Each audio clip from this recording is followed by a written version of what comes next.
And so Max, tell us, what was that like at 21 years old to get an $8,000 check? What was that like? It was definitely surreal. For a limited time, you can get a 7-day free trial for Flipster, the software built for wholesalers and flippers, with leads, comps, skip tracing, and more. Start your free trial today at joinflipster.com. So Max, thank you for joining me on this interview. Tell us, what market are you in? I am in coastal North Carolina. And your first deal was in that market or a different market? It was in Jacksonville, North Carolina, so a little bit further up north. Did you actually see this property in person? No, it was 100% virtual. Okay, cool. Love that. Okay, so Max, tell us a little bit about your journey. How did you get started? At what point did you transition from learning to then taking action? I guess I started just as a young teenager with a business mind, just trying to figure out ways to make money. So I came across real estate when I was probably 16 years old. I gained a huge interest in it. And I think the way I found you was surfing YouTube, and you came up in the recommended videos. Yeah. And I probably saw one of your crazy titles, like 19-year-old makes $30,000 in 1 month or something like that. I clicked on one of those and I was like, wow, this stuff is really interesting. And so I kept learning about it for probably 2 years before I actually took action. So now I'm 21 years old.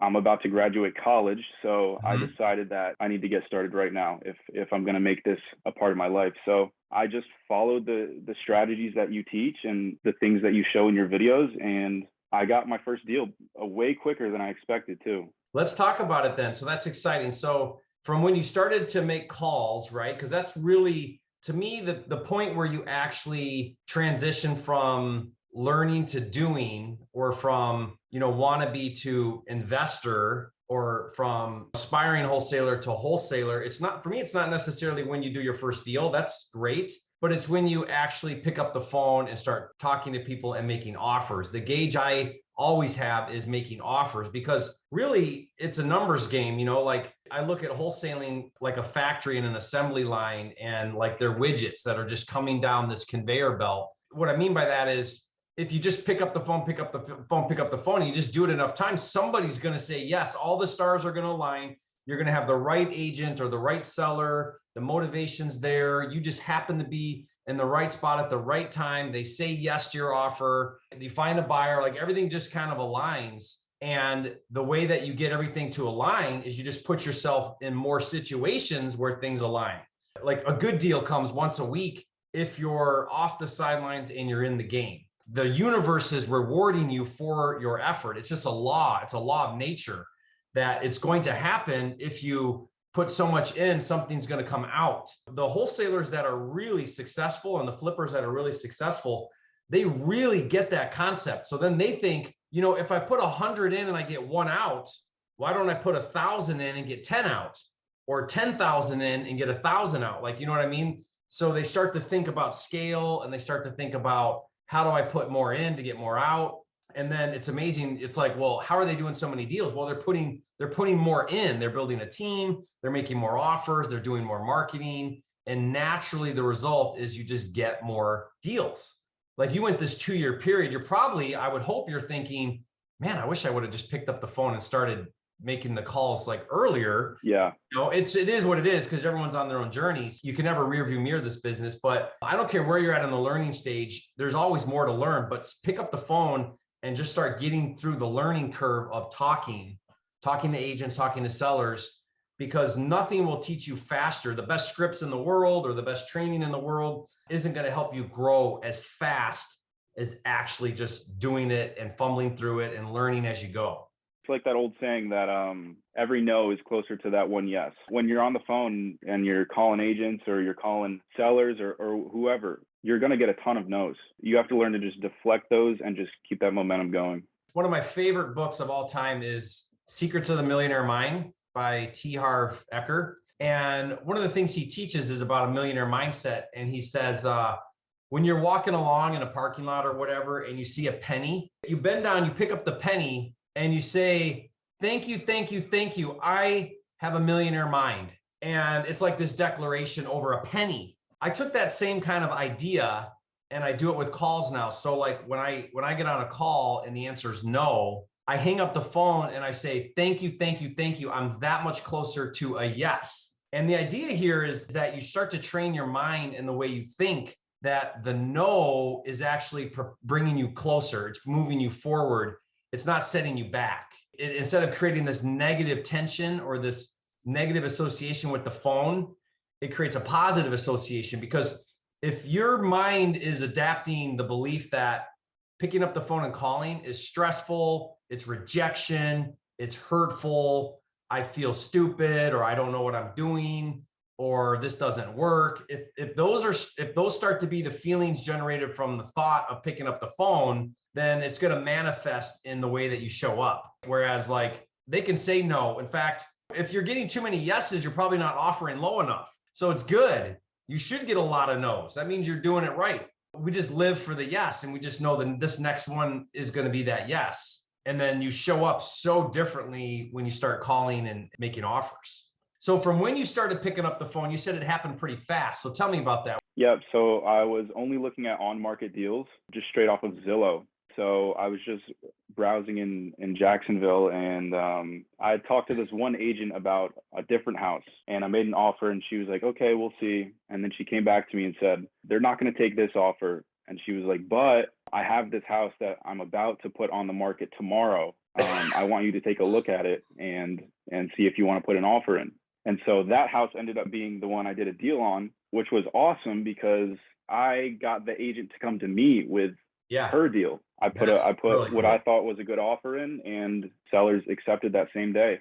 Yeah, and that's amazing how that works. Very rarely is it the deal in hand. It's always about the relationship. And think about it this way, Max, like let's say you're talking to agents every day and you say to them, hey, I'm calling about your offer. That's why I'm calling you, which is a good reason to call. And it's a good reason for them to talk to you and answer the phone. So I love that that's the way we actually get on the phone is, hey, I want to make an offer on your listing. But that's really the smallest benefit of the conversation. The real conversation is, how do we create an ongoing working relationship where every time you get stuff in the future, you call me, like what you just did, pocket listings. I mean, pocket listings are gold.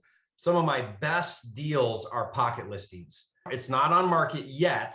It's an agent relationship with the seller, and that agent knows I'm a buyer and an investor, and they call me, right? Just like your situation. That is when you've arrived at on-market deals. When agents start calling you, you've done the right legwork to create those referrals. I think it takes about 25 really solid relationships with agents who are active and they kind of specialized in like distressed properties. There's something, I don't know what it is, but distressed seller agents tend to get a lot of distressed seller properties. It could be that they have an in with like probate, like they're working with an attorney, so they get probates or things like that. Or REO agents, they'll get a whole bank's portfolio in a certain market, but they tend to know how to say the right things. I think a lot of retail agents pass on ugly houses. They're like, I don't really want to deal with this property. It's going to have all kinds of problems. There's not much commission. And some agents, like, they eat it up. They love it. And they love working with investors. So those are the agents that you really want to network with, follow up a lot with, keep reminding them, hey, here I am looking for deals. What do you got this week? Is there anything I can make an offer on? So again, you were just in the right spot at the right time, which is why you make the calls. I don't know if you run into this, but you'll see it. It's distressed. You'll run it through the deal analyzer and you're like, oh man, I got to offer 80 and they're asking 170. Like, oh, this is going to be a waste of time. They're going to laugh at me. I'm going to look like an idiot. And then you don't do the call because you're like, that's too far off. Well, still do the call, because what if your situation happens where they're like, no, I can't sell it that low, but hey, I got this other property that I'm getting tomorrow. Take a look at that one. Right. So that's why you always make the call. Let's talk the numbers then. So did she give you a price? Did you just make an offer? How'd it work? So she gave me the address and she gave me some comps that had recently sold. She was going to list it for, I think, 130 or 135. I took that. I looked at the comps. The ARV was around 180. The good thing about this house was that it was in livable condition. It was move-in ready for someone who would want to live there, but it was also bad enough to be a good flip. So I determined the rehab cost just based off the pictures. And then I subtracted my desired wholesale fee, which was originally $10,000. That's how I got to 105. So I said, all right, I'll take this 105 cash. Okay, so 135 and you offered 105. Yep. You're still a bit under what they were hoping to get. So how did the agent get it for you? Did you get it at 105? Yep, we got it at 105. I think my original offer was 100. Yeah, so I felt like I got it for the lowest possible amount. Like I said, they took it the same day. I told the agent already that I was going to do the double dip. I wanted her to be my buyer's agent. I really did feel like she was working for me as well as the sellers, which was great. Now let's talk about your terms. So 105 you accepted. How many closing? Did you have an inspection? And what was your earnest money? It was a 2-week closing with a 3-day inspection. Earnest money was only $500. Okay, good. So you got a low earnest money. Did you offer those terms or did she kind of coach you on that's what it needed to be? We negotiated on the terms. I kind of wanted a further out closing. Yeah. That was just one of those things we had to negotiate. And I was confident that I would find a buyer by then. Earnest money wasn't really a problem. We were both okay with that. I had originally asked for a 5-day inspection and we negotiated at 3. Now, was proof of funds an issue? Did she ask for that? They did ask for proof of funds and I was able to get a proof of funds letter from a lender. Okay. Yep. So sometimes lenders will provide those, or like if you have Flipster Pro or Prime level subscription, then you get unlimited proof of funds. So good. So you handled the proof of funds. You did a 500 earnest money, which gets held in escrow until closing, then reimbursed if you wholesale. 2-week closings fast because it doesn't give you much time to find your buyer and make sure that they're ready. So typically I try to get like a 30-day, but again, you use those terms sometimes to negotiate your deal as well. So let's talk about your cash buyer. How did you find your cash buyer? This was through a big strategy that I've seen you use or I've heard you talk about. What I did was I called other agents in the area and I told them my situation, that I have this property. It's a great flip. So I asked them for their connections to cash buyers and cash investors. And not only did I find my cash buyer, I also made a bunch of other great connections with other cash buyers through doing that I feel like I could definitely use in the future. So that was awesome. Love that. Yeah, that's the part I was worried about, is finding the cash buyer in time. But on the first day of inspection is when I got my cash buyer because of that. Isn't that technique so cool? You do not need a buyer's list at all. I found that if I talk to 10, 12 agents, one of them's got a buyer for me. So guys, did you catch the strategy? So what you do is once you've got your deal, then what you want to do is you want to reach out to agents in the local area close by your property. And ideally you look up flippers. So you find properties on the MLS or on Zillow or whatever, where the property was a fix and flip, it's renovated. You call that agent, you say, hey, is your investor looking for another deal? And then the agent is motivated to bring that cash buyer to you, because if they get another property, that agent gets another retail listing, right? So it's in the best interest of the agent to bring deals to their flippers because it's good for them too. They get more business too. How many agents do you think you talked to? How many cash buyers do you think you added to like your list by doing that? I probably talked to, not many, honestly. I probably talked to about 5 or 6 agents. And through that, I got about 5 or 6 cash buyers. And the buyer that wanted it, what was his story? Was he a flipper in the area? She is also a real estate agent and a fix and flipper. Okay. And she told me, she was like, I know what you're doing. I work with wholesalers all the time. I was like, awesome. And so that made the process so much easier. It was just a good experience all around. That's awesome that the buyer was totally fine, understood what you're doing, just looked at the numbers, wanted the deal. So you had it at 105, and this was an 8K, right? Was that right? How many offers are you saying you're making? Would you say you're making a day on market? Probably about 3. What I'm trying to do now is just pull as many leads as I can on market and then analyze those and figure out my numbers and then be ready to make those phone calls.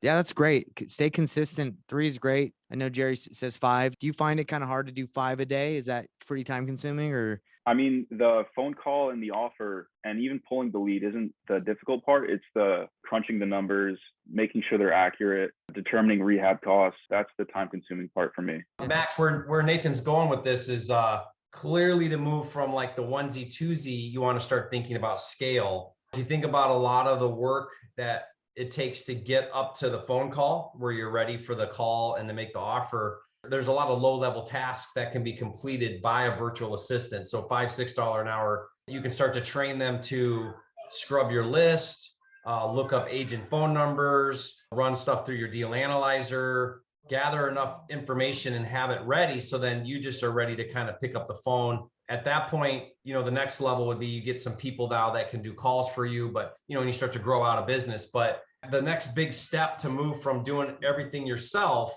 is getting that VA in place and having them start to do some of those initial lower level tasks. That's what Nathan's been great about. He's got now a team and he's got people that are in different positions that can do a lot of the heavy lifting, and a lot of it's mundane and monotonous, and it's just like routine, same thing again and again and again. So then it can be systematized. Pretty soon your people get really good at it because they're doing it over and over and over again.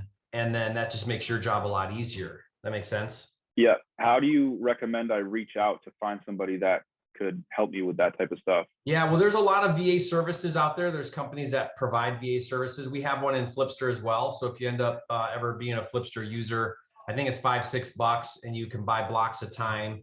What I have them do is I have them scrub through our MLS scraper tool, have them start a workflow, run the deal analyzer. Now they're not going to know exactly what numbers to put in, but it defaults. So it gets you a ballpark number. We have them research out the agent's phone number, which, by the way, we're working on a tool right now that will scrape and get that for us already. So we don't have to go find it. That's one of the tedious things I hate is, who the listing agent is that you want to double dip with, but now you got to go track them down because their number's not always accessible. So that's a cool feature we're working on right now. And then get it all ready for you. Maybe even pull some comps. You can start to train them a little bit. That's a little trickier thing for a VA to do, but people can be trained to do these things. And then you can even train someone to make the calls and do the sales for you. So all of it can be outsourced. I think the more important question, Max, is asking, how do I start to build a team so that I'm not doing everything? If you're asking that question every single day and you're asking yourself, how do I be more efficient? Who's my first hire? How do I reinvest some money from my last deal into tools and resources and people? How do I do that? If you're asking how, then that's the way to do it, because you're going to try things and you're going to find what works. Keep applying, keep learning, and you'll get there and be exciting. On this deal, going back to this deal, Max, it was an $8,000 wholesale. And so, Max, tell us, what was that like at 21 years old to get an $8,000 check? What was that like? It was definitely surreal. This is like something that I've been thinking about for so long and learning about for so long, not even with wholesaling, just business and real estate as a whole. And so to get that physical piece of paper in front of me as proof of the work and the time that I've put in, it's amazing. I hope you have a picture of that, holding that check that you can frame, because that's I do. That's awesome. Send that to me. I want to see. That's really cool because it's more about what it represents. Like you said, I mean, like I could see you getting emotional because you put in all this effort, and then you see that proof of concept and you get that check. And I say this all the time, but my first deal was $6,000. And I remember feeling like that could have been $1 million for all I was concerned, because it was just so exciting to see it work. It just set the pace for me. It set the groundwork that if I can do it once, I can do it 5 times a month, right? Just was so convinced that that was the route I was going to go from that first deal. That's exciting. Good for you. Thank you. What's the biggest thing you think you learned? Like if you were to talk to somebody that's new, working on their first deal, for you, what was the biggest thing that you learned through that process? I think it was definitely, you do not have to be perfect or even close to it when you're looking for your deals, or if you're on the phone or whatever you're doing, because I feel like I was one of them. I feel like a lot of us get way too caught up in that analysis paralysis. Yeah. And which prevents us from making those offers and doing those deals. So I would say just don't worry about sounding stupid on the phone or getting your numbers wrong or whatever. Just go out there and just get that experience and shake off those nerves. I love that. Great advice. I like to say imperfect action is better than perfect inaction. You know, it's human nature, but we want to think, you know, I can't do anything until I know everything. That's an excuse we use to hide behind, right? We hide behind that thought that, well, I don't know enough yet. I'm not ready. I'm still learning. And the reality is that's not true. The basic concept of wholesaling is not that complicated. Now it's just a matter of going out there and talking to people and making offers. If you mess up, you mess up, you readjust, you cancel your contract. Like, it's not the end of the world. So I really, really like that advice. That's amazing advice, guys. So if you're listening to this and you've been learning but not taking action, let Max's advice, let that sink in. Take that imperfect action. Don't wait another day to get started. Love that. All right, guys, leave a comment and say, Max, you're a flipping genius.